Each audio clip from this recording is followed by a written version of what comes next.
Bat server पर इस दूसरे वीडियो में मैं कुछ अन्य फंक्शंस पर एक नजर डालूंगा जो आपको इंस्टॉल करते समय मिलता है। अन्य वीडियो में मैं अपनी बैच फाइलें कैसे बनाने के लिए जा रहा हूं, लेकिन अभी के लिए सिर्फ पहले बीटा संस्करण को देखते हुए जो हमारे पास है यहाँ है। नया एडीएस मेन्यू एंट्री यहाँ, और आप उस पर क्लिक करें। यदि आप चुनते हैं कि आप खरोंच से कुछ बना सकते हैं, आप नहीं कर सकते। ये सिर्फ एक हेडर है, ये कुछ नहीं करता है। नहीं, आप शुरू करते हैं इन चीजों को यहाँ करके या अपनी बैच फाइलें लिखकर। ठीक है, अब मैं इन विभिन्न विकल्पों में से कुछ को थोड़ा और देखना चाहता हूं जो हमें बैट सर्वर के अंदर मिले हैं। इसीलिए उदाहरण के लिए मुझे अक्सर पूछा जाता है, क्या एडीएस से कोई तरीका है कि मैं बस कुछ पर क्लिक कर सकता हूं और प्राप्त कर सकता हूं?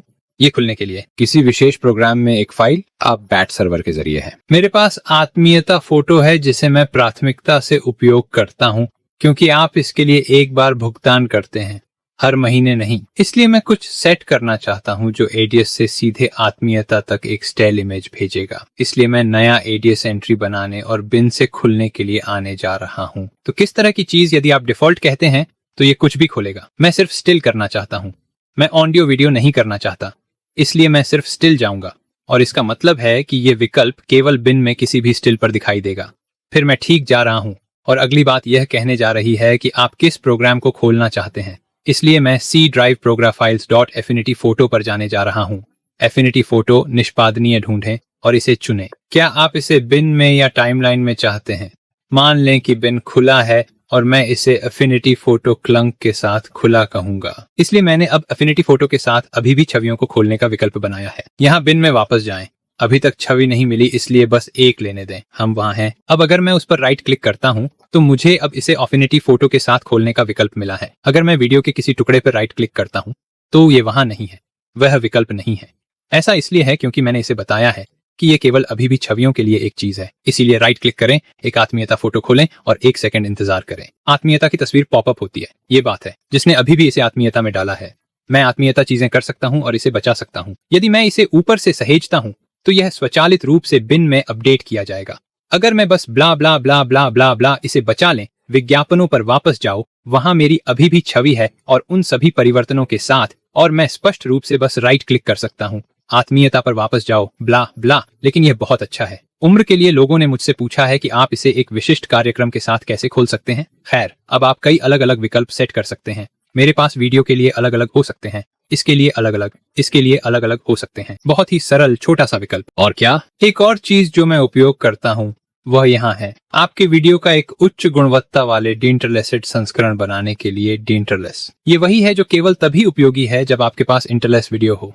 इंटरलेस ये है कि हम हमेशा वीडियो कैसे बनाते थे। इन दिनों MP4 फाइलों और बाकी सब के साथ हम हमेशा प्रगतिशील कर रहे हैं। लेकिन अगर आप पुराने जमाने के सामान का उपयोग कर रहे हैं और इससे एक MP4 बनाना चाहते हैं तो आपको वास्तव में इसे डिइंटरलेस करना होगा। और EDS ऐसा करता है, लेकिन ये अच्छा काम नहीं करता है। मैं कुछ पुराने हाई 8 फुटेज से लाया था। अगर मैं इसे फुल स्क्रीन पर दिखाऊं तो आप यहाँ कई समस्याएं देख सकते हैं। ये हाई 8 थोड़ा फजी है और इसमें सभी भयानक जैकीज हैं। वह पहली जगह से। ऐसा इसलिए है क्योंकि एक इंटरलेसेड क्लिप 2 आधे से बना है। फ्रेम तो ये है 50 फ्रेम इंटरलेस है, जिसका अर्थ है कि आधे फ्रेम हर 50वें सेकंड को अपडेट करते हैं, और यह हर अन्य पंक्ति है जो हर 50वें सेकंड को अपडेट करती है। एडीएस क्या करता है? यदि आप 25 फ्रेम पर एक दूसरे ग्रेसिव टाइमलाइन पर हैं, तो यह मूल रूप से उन क्षेत्रों में से एक को पूरी तरह से डंप करता है। इसका मतलब है कि आप कुछ ऐसा पा सकते हैं जिसका क्षैतिज रिजोल्यूशन अतीत की तुलना में आधा है, और आपको ये भयानक जग्गी मिलती है। आप विभिन्न क्षेत्र विकल्पों और ऑप्टिकल प्रवाह की कोशिश करके इसे ठीक कर सकते हैं, लेकिन यह उतना शानदार नहीं है। मैंने एक वीडियो बनाया कि मैं एडीएस से क्लिप कैसे ट्रांसफर करता हूं और फिर इसे किसी अन्य प्रोग्राम में इंस्टॉल करता हूं। चमगादड़ सर्वर के कारण मैं इसे सीधे टाइमलाइन से कर सकता हूं। मैं QTMGC विधि का उपयोग नहीं कर सकता, जिसे मैंने अपने अन्य वीडियो में समझाया था, क्योंकि यह बैच फाइलों के साथ नहीं काम करती। इसलिए शायद मैं यह सीखूंगा कि इसे कैसे करना है, लेकिन अभी हमारे पास अन्य अच्छे तरीके हैं। इसलिए मैं बस यहाँ चलने जा रहा हूँ। कहते हैं कि एक डिइंटरलेस वीडियो बनाएं, और ये विभिन्न विकल्प हैं जो हमारे पास हैं। इससे पहले कि मेरे पास ये QTMGC था, यादिफ मेरा पसंदीदा था। यादिफ वास्तव में एक और डिइंटरलेसिंग फिल्टर का अर्थ है, और आप देख सकते हैं कि आपके पास यहाँ 2 विविधताएं हैं। येडिफ के साथ MO-Comp या मोशन कॉम्पेंसेशन और येडिफ हाफ फ्रेम। और यहाँ थोड़ा सा स्पष्टीकरण, इसका क्या मतलब है। MO-Comp आपको अच्छी गुणवत्ता का डिटेलेशन देता है। यह एडर का उपयोग करता है और गति मुआवजा भी है। यह एक अच्छा विकल्प है, लेकिन थोड़ा धीमा है। उच्च गति तेज है, लेकिन गुणवत्ता नहीं है। अपने फुटेज के लिए सबसे अच्छा तरीका है कि इन विकल्पों को ट्राई करें और देखें कि आपको कौन सा अच्छा लगता है। लेकिन मैं इसे चुनूंगा। जब आप यह चीज यहाँ पढ़ते हैं तो यह कहता है कि 50p फुटेज के अलग अलग विकल्प बना रहे हैं और आप डीइंटरलेसिंग कर रहे हैं। 50 आधे फ्रेम की शुरुआत है और यह 25 पूर्ण फ्रेम है, पर वे 50 आधे फ्रेम में विभाजित हैं। तो क्या आप इसे 25 फुल फ्रेम प्रति सेकंड के रूप में बचाते हैं या आप इसे 44 फ्रेम प्रति सेकंड के रूप में बचाते हैं? और जाहिर है 2 विकल्प हैं और वे दोनों वैध हैं। कहें कि आपके पास यहाँ क्या है, ये 50p के रूप में करते हैं, ये 25 के रूप में करते हैं, इसीलिए मैं इसमें जोड़ूंगा। अगला सवाल ये है कि आप इससे किस तरह की फाइल बनाना चाहते हैं। तो MPEG-4, MPEG-2 और ProRes है। मैं हमेशा प्रोर के लिए जाता था क्योंकि मैं वास्तव में अपने क्लिपों को डिओन्टलाइज करूंगा और फिर उन्हें टाइमलाइन पर उपयोग करूंगा और मैं उनके साथ संपादित करना चाहता हूं। इसलिए यदि आप इस चीजों का पुनः उपयोग करने जा रहे हैं तो आपको एक प्रारूप चाहिए जो वास्तव में उन्हें बहुत अधिक नहीं मिटाता, उन्हें बहुत अधिक संपीड़ित नहीं करता है। MPEG-4 और MPEG-2 दोनों उन्हें ProRes की तुलना में अधिक संपीड़ित करते हैं। इसलिए यदि आप इन क्लिप्स का उपयोग करने और संपादित करने के लिए पुनः उपयोग करने जा रहे हैं तो प्रोस का उपयोग करें। यदि अंतिम वीडियो लेना है और उसको MV4 बनाना है तो मैं उसे चुनूंगा, लेकिन अन्यथा मैं प्रेस जाऊंगा फिर जाऊंगा। ठीक है, अगला सवाल ये है, क्या आप पूरा वीडियो या एक ट्रिमड संस्करण करना चाहते हैं? ये मेरे अपने वीडियो में होता है, मैंने पूरा टेप कैप्चर किया है। ये 1 घंटे का टेप है और मैं केवल थोड़ा सा उपयोग करना चाहता हूँ, इसलिए मैं एक ट्रिम संस्करण का उपयोग करना चाहूंगा।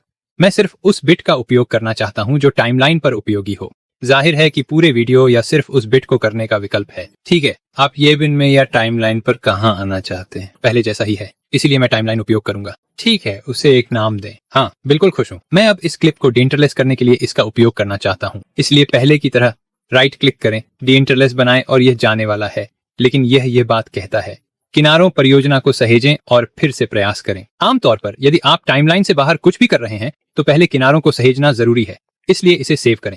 मेरा मानना है आपको हमेशा ही ऐसा करना चाहिए। आपको अक्सर बचत करने की आदत लेनी चाहिए। कुछ ऐसा मैं हमेशा अक्सर बचाने के बारे में बैंक करता हूं। वैसे भी मैंने इसे बचाया है। मैं वापस जा सकता हूं, फिर से कर सकता हूं और इंतजार कर सकता हूं और हम वहां हैं।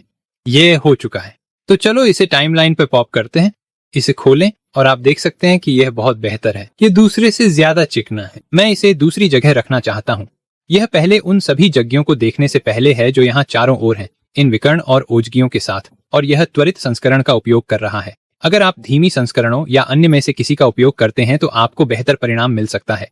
यह अभी भी उच्च 8 है, थोड़ा फजी है। ये एक बड़ी आई फैंसी अपस्केलिंग चीज की तरह नहीं है। ये मूल रूप से एक डीइंटरलेसिंग फिल्टर है और ये टाइमलाइन पर सिर्फ चीजें करेगा। अब मैंने उल्लेख किया कि जाहिर है मैं अलग अलग चीजें कर सकता था। मैं 50p कर सकता हूँ या 25p कर सकता हूँ। अब मुझे पता है कि इस बैच फाइल में यहाँ डीइंटरलेसिंग के लिए यहाँ ये बिट जो कहता है कि यह डीफ बराबर है, आपको बताएगा कि क्या आप 25p या A50p क्लिप बनाने जा रहे हैं। यदि मैं इसे यादिफ के बराबर 1 में बदल सकता हूँ तो यह इस चीज गेंद का उपयोग करके 50p क्लिप बनाने जा रहा है। आपको लग सकता है कि आप इसे यहाँ बदल सकते हैं, लेकिन यह सिर्फ आपकी सुविधा के लिए प्रदर्शित होता है। आपको बैच फाइल तक पहुंचना होगा और नोटपैड का उपयोग करके इसे संपादित करना होगा। यह वास्तव में बहुत आसान है। राइट क्लिक करके एडिट करें। यह आपको बस दिखाने के लिए है, लेकिन अगर आपको इसे बदलना है तो एडिट पर राइट क्लिक करें। अब मैं यहाँ आ सकता हूँ। ये पाता है कि यदि इसे बदलने के लिए शरारती बराबर है तो इसे बचाएं। यहाँ वापस आएं, उस क्लिप पर राइट क्लिक करें, डीइंटरलेस करें। मेरा मतलब है ये समझदारी होगी अगर मैंने नाम बदल दिया, क्योंकि अब ये आधा फ्रेम नहीं कर रहा है, लेकिन ये काम हो गया है। मेरे पास अब एक और संस्करण है, लेकिन इस बार मैं गुणों को खोलता हूँ। आप देख सकते हैं कि एक का 50p, ये मूल 125p, ये नया 150p। ये इसलिए है क्योंकि मैं बस जानता हूँ कि बैच फाइल के उस भाग का क्या मतलब है। लेकिन बैच फाइलों को बदलना बेहद सरल है। बस ये जानना है कि क्या बदलना है। संपादित करने के लिए राइट क्लिक करें, टाइप करें और सहेजें। साफ तौर पर राइट क्लिक से आप अन्य चीजें भी कर सकते हैं। अगर मैं उस पर राइट क्लिक करूं तो बैच फाइल को डिलीट कर सकता हूं। पूरी सूची को फिर से लोड कर सकता हूं। यदि मैं यह फोल्डर खोलने पर करता हूं तो यह विंडोज एक्सप्लोरर में लाता है, जहां सभी बैच फाइलें सहेजी जाती हैं। ये टाइमलाइन फोल्डर है, तो ये अलग अलग हैं जो टाइमलाइन में हो सकते हैं। ये बिन फोल्डर है और आप कर सकते हैं, यहाँ तक कि अगर मैं यहाँ वीडियो फोल्डर पर वापस जाऊं और इस चीज पर जाऊं तो ये वह है जिसे मैंने 50p में बदल दिया है। मैं वास्तव में नाम बदल सकता हूं और ये टाइमलाइन पर बदल सकता है। ये बैच सर्वर का सार है।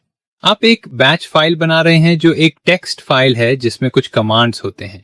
ये उपनाम टाइमलाइन से चीजें लेता है, कमांड चलाता है और बिन में डालता है। तो और क्या बातें? ठीक है, जाहिर है यहाँ बहुत सारी चीजें हैं, लेकिन उदाहरण के लिए क्लिप कट। अब क्लिप कट पहले से ही टाइमलाइन पर है, लेकिन यह क्या बात कर रहा है? ये कहता है कि यह लॉसलेस कट वीडियो के लिए है और इस प्रक्रिया में कोई फिर से एन्कोडिंग नहीं है। ये घास घाटी को नुकसान रहित वीडियो क्लिप नहीं बनाता है। इसका मतलब ये है कि टाइमलाइन पर आपके द्वारा जो भी क्लिप बंद किया गया है उसे लेगा। तो मुझे उस क्लिप को लेने दें और बस इससे थोड़ा सा ट्रिम करें। ये यहाँ से थोड़ा सा ट्रिम करता है। मैं अब उन दोनों को ले सकता हूँ। राइट क्लिक क्रिएट कट ओप, पहले प्रोजेक्ट को सहेजें डेविड, फिर राइट क्लिक क्रिएट कट, और अब यह चलता है और यह उन क्लिप के ट्रिम्ड संस्करण बनाता है और यह उन्हें रीमेक नहीं कर रहा है। यह सच्चाई में केवल उन पर केंद्रित है और सभी अतिरिक्त भागों को हटा रहा है। अब डीवी क्लिप के साथ ये आसान है। तो हम यहाँ हैं।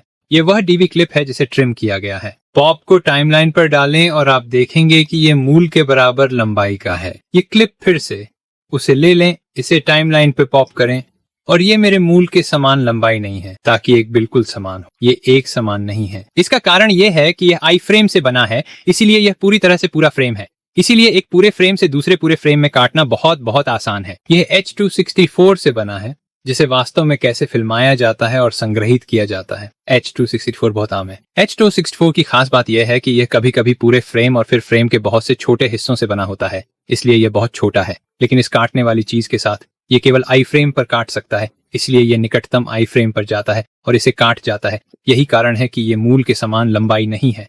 ये थोड़ा सा काट जाता है। मुझे काश ये थोड़ा ऊंचा हो गया, लेकिन ये अभी कैसे काम करता है।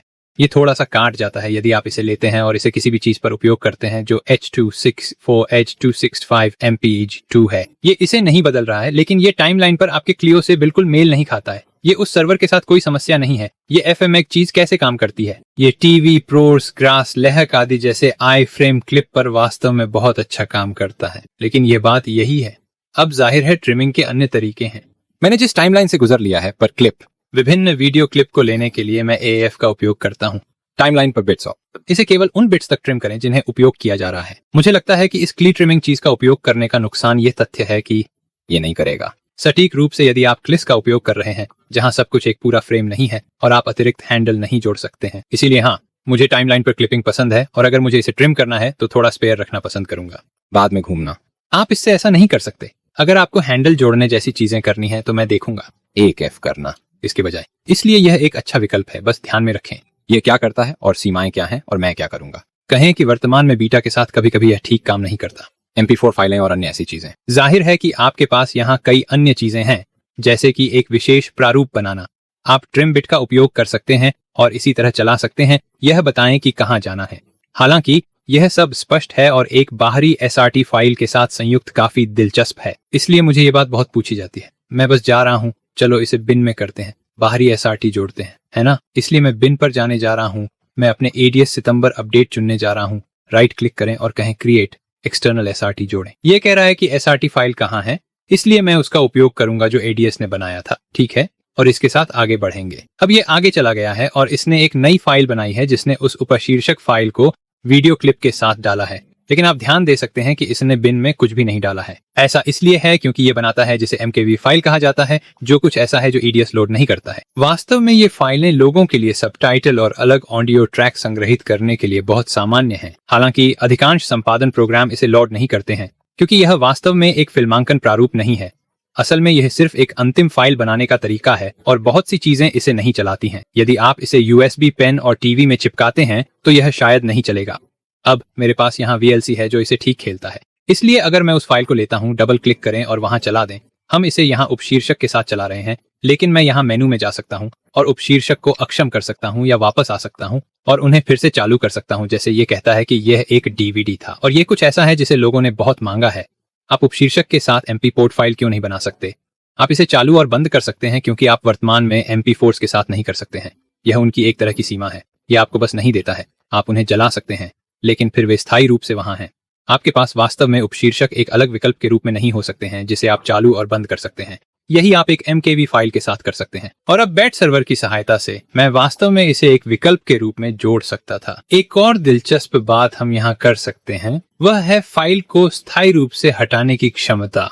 अगर मुझे वह फाइल नहीं चाहिए। EDS के पिछले संस्करणों में आप राइट क्लिक कर सकते हैं और फाइल को हटा सकते हैं। ये केवल फाइल प्रोजेक्ट के समान फोल्डर में होनी चाहिए ताकि यह ग्रे हो। जब तक आप इसे प्रोजेक्ट में जोड़ते हैं, हटाने का विकल्प नहीं होगा। यदि आप इसे जोड़ते हैं तो फाइल को डिलीट करने का विकल्प होगा। यह उसे हटा देता है और फाइल चली गई। यह स्थायी रूप से कहता है इसलिए चलो रिसाइकल बिन में एक नजर डालते हैं। और हाँ, यह वहां नहीं है, यह स्थायी रूप से चला गया है। इसीलिए केवल इसका उपयोग करें यदि आप वास्तव में फाइल को हटाना चाहते हैं, लेकिन अब वह विकल्प वापस वहां डाल देता है। फाइलें स्थायी रूप से हटा दी जाती हैं। मुझे यह नहीं पता कि इन्हें रिसाइकल बिन में डालने का कोई तरीका है या नहीं, परंतु इस समय आप केवल इन्हें हटा सकते हैं, इसलिए बहुत सावधान रहें। अन्य बातों का उल्लेख करना, एडीएस बदलने के बारे में। सर्वर पैनल में एक लॉग है, इसलिए आप चेक कर सकते हैं कि चीजें काम क्यों नहीं कर रही। कुछ स्पष्टीकरणों के साथ एक सेटअप है, लेकिन पूरे सिस्टम को रीसेट करने और फोल्डर खोलने जैसी चीजें हैं ताकि सभी कार्य कर सकें। यहाँ कुछ विकल्प हैं, जैसे कोरस हब का शो, कॉन्फ़िग और नोटपैड। मैं समझ नहीं आता, लेकिन कुछ बातें हैं। मूल रूप से मैं चीजों को पॉप कर रहा हूँ, शायद कुछ जानता हूँ और फिर बैच संपादन कर रहा हूँ। एक और बातें जिक्र करने योग्य हैं। जब आप बैच सर्वर को इंस्टॉल करते हैं तो डेस्कटॉप पर एक बैच सर्वर आइकन होगा। आप इसे अनदेखा कर सकते हैं। जो चीज ये करती है वह इसे शुरू करना है और आप एक काली विंडो देखेंगे जो गायब हो जाएगी। यदि ये सब काम कर रहा है तो और कुछ करने की आवश्यकता नहीं है, अपडेट होंगे। जांचने का तरीका है कि नीचे जाकर बैच सर्वर पैनल खोलें। यदि कोई अपडेट है तो यह वहां दिखाएगा, इसलिए समय समय पर जांचें। क्या कोई अपडेट है? यह अभी भी बीटा वर्जन है और समय के साथ जब लोग इसका उपयोग करने लगेंगे तो बदलाव होंगे। इसका सही उपयोग करें। और यह अभी भी बीटा है, इसलिए इसमें समस्याएं हो सकती हैं। इसे आजमाएं। हमें बताएं कि आप इसे कैसे चलाते हैं, और यदि आप बैच फाइलों के बारे में कुछ जानते हैं तो अपना खुद का लिखने का प्रयास करें। और यदि आपको कोई अच्छी बैच फाइलें मिलती हैं तो उन्हें एडीएस फोरम पर क्यों नहीं पॉपअप करें ताकि अन्य लोग उन्हें आजमाएं। हाँ, मुझे लगता है कि ये एडीएस में जोड़ा जाने के लिए एक महान चीज है। ये कोरस हब की वजह से किया जा सकता है, जो केवल एडीएस 11 में है। हमें उम्मीद है कि आपको यह उपयोगी लगेगा।